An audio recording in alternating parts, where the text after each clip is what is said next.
Students, class 11-এর পরিবেশবিদ্যার second সেমিস্টারের বেশ কিছু প্রশ্ন দিলাম। এই প্রশ্নগুলো 6 মার্কসের। এগুলো তোমরা তৈরি করো।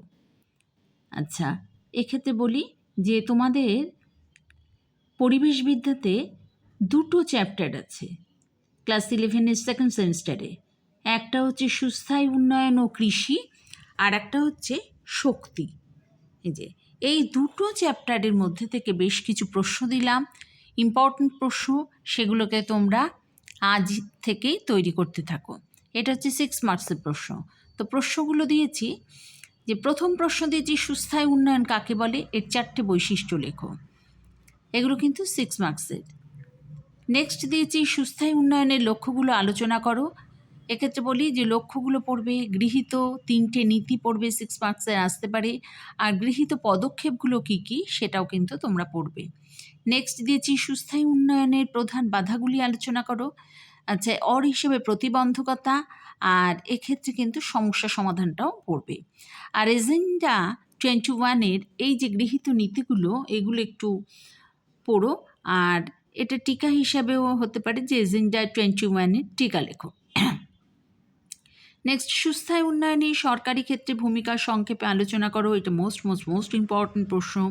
নেক্সট হচ্ছে পরিবেশ সচেতনতা বাড়িয়ে তোলার ক্ষেত্রে বিভিন্ন শিল্প সংস্থাগুলোর ভূমিকা আলোচনা করো বা ভূমিকা লেখো।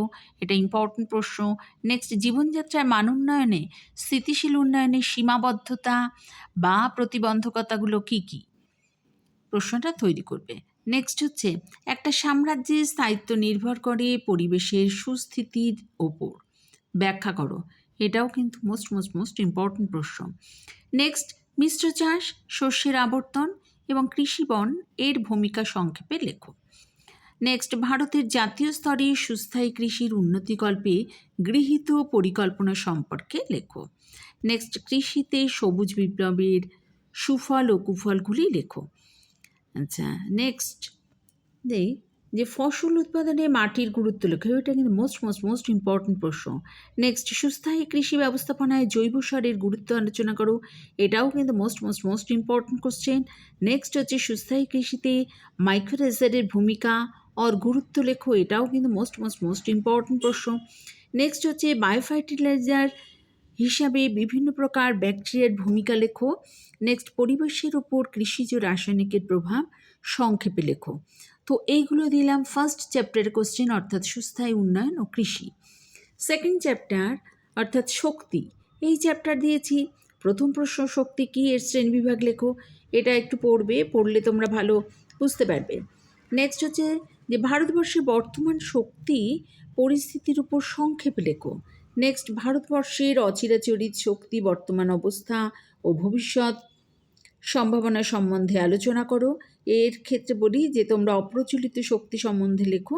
এটাও কিন্তু অর হিসাবে আসতে পারে। আর এছাড়া প্রচলিত শক্তির সুবিধা ও অসুবিধাগুলো লেখো, পড়বে। এটা মোস্ট ইম্পর্টেন্ট প্রশ্ন। নেক্সট, ভূতাপীয় শক্তির উপর একটা সংক্ষিপ্ত টিকা লেখো। এছাড়া তাপবিদ্যুৎ, পারমাণবিক শক্তি, এগুলো কিন্তু একটু পড়বে। নেক্সট, জীবাশ্ম জ্বালানি ব্যবহারের ফলে পরিবেশের উপর কী প্রভাব সৃষ্টি হয়, ব্যাখ্যা করো।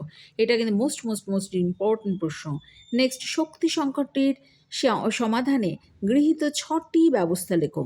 এটাও মোস্ট ইম্পর্টেন্ট প্রশ্ন। নেক্সট, আমরা কিভাবে শক্তি সংরক্ষণ করতে পারি তার বিভিন্ন উপায়গুলি লেখো। আর এছাড়া হচ্ছে যে শক্তি পরিকল্পনা ও শক্তি ব্যবস্থাপনা বলতে কী বোঝো, এটাও কিন্তু পড়বে। আর লাস্টলি তোমাদের বলি যে তোমরা কয়লা, পেট্রোলিয়াম, খনিজ তেল এদের এই ব্যবহার বা উৎপন্ন পদ্ধতি, এগুলো একটু তোমরা পড়বে। এই ছিল আজকের প্রশ্ন। এগুলো তোমরা তৈরি করতে থাকো, আজ থেকেই শুরু করে দাও। এটা হচ্ছে পরিবেশবিদ্যার ক্লাস 11-এ 2025-এ যারা দেবে তাদের সেকেন্ড সেমিস্টারের কোয়েশ্চেন। তো আর যদি কিছু জানার ইচ্ছা হয় তাহলে তোমরা হোয়াটসঅ্যাপ নাম্বার দিয়ে দিলাম 8775694667, এর মাধ্যমে তোমরা জানতে পারো। এটা হলো ক্লাস 11-এর পরিবেশবিদ্যা 2025-এর সেকেন্ড সেমিস্টারের কোয়েশ্চেন।